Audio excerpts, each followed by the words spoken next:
Good morning সবাইকে। মানড্রিম my garden চ্যানেলে আপনাদের সবাইকে স্বাগত। অক্টোবরের শুরুতে দেখুন আমার এই চায়না পট গাছ, এগুলোকে আমি এই ছোটো ছোটো পাত্রে দিয়ে রেখেছিলাম, বা 5 ইঞ্চি পটে রাখা ছিল। ডাল থেকে চারাগুলো তৈরি করা আমার মেনলি। তো গাছগুলো প্রায় 1.5 বছর মতো আছে এই গাছে, এই পটটায়। তো প্রচুর পরিমাণে এরিয়াল রুট এসছে এবং সেগুলো বাইরে চলে যাচ্ছে, পটের বাইরে চলে যাচ্ছে। তাই এই পটটাকে চেঞ্জ করে দেবো, একটু বড় সাইজের পট দিয়ে দেবো, বনসাই টাইপের পট, যেগুলো আমার নিজে হাতে বানানো বলতে ওই যে আমরা 20 লিটারের ড্রামগুলো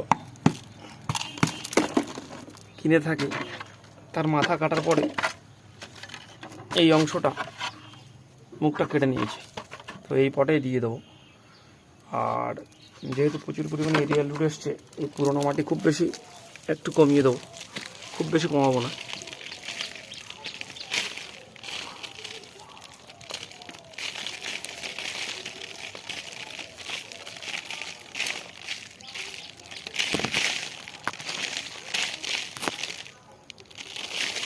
আর এই ধরনের পটে এটা বসিয়ে দেবো। তো যেহেতু দেখুন নিচে ছিদ্র বড় হয়ে গেছে, ওই জন্য এটা কেটে নিয়েছি। কোনো রকম কোনো রুটের কাজ আমি করব না, যেহেতু গাছটা ছোট গাছ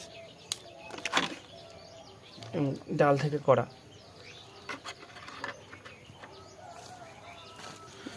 তো এই মাটিগুলো বনসাই মাটি হিসাবে আমি ব্যবহার করি। অ্যাকচুয়ালি বনসাই মাটি বলতে ওয়েল ড্রেনেজ মাটি, একটু নুড়ির ভাগ বেশি দিয়ে করা। এছাড়া ভার্মি কম্পোস্ট, বালি,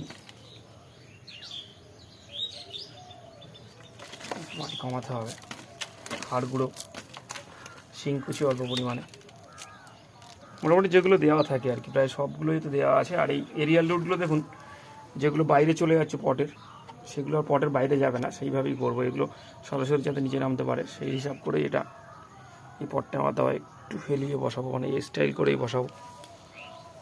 আর কিছুই না, এরপরে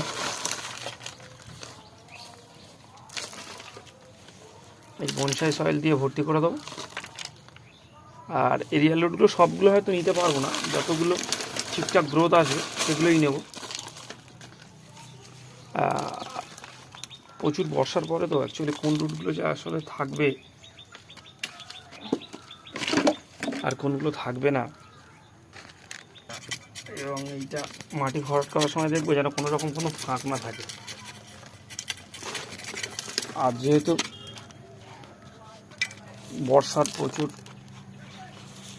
এবছর অতিবৃষ্টি হয়েছে, তো যার জন্য গাছের বৃদ্ধি অতটা ঠিকঠাক হয়নি, এবং গাছগুলো আমি একটু আগে, আমার আরও 1 মাস আগে হয়তো এগুলোর রিপোর্ট করা দরকার ছিল, করতে পারিনি, তো এখন করে দিলাম। ওই জন্য আমার কাছে এখন যে ফাঙ্গিসাইডটা আছে, আমি ফাঙ্গিসাইড ইউজ করি, মাঝে মধ্যে অন্য ফাঙ্গিসাইডও দিই। আমার কাছে আপাতত এই ফাঙ্গিসাইডটা আছে। এই ফাঙ্গিসাইড মেশানো জল দিয়ে একদম সুন্দর করে জল দিয়ে দেবো।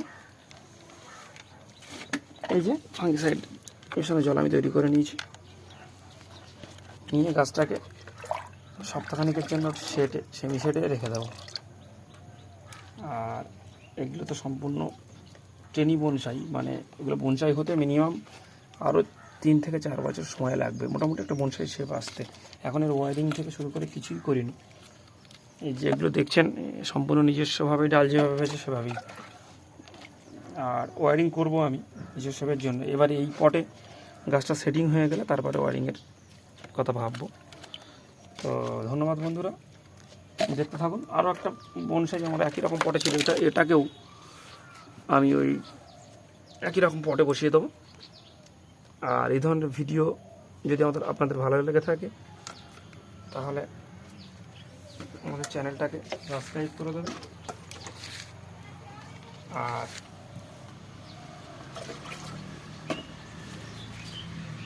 আমাদের পাশে থাকবেন। Thank you.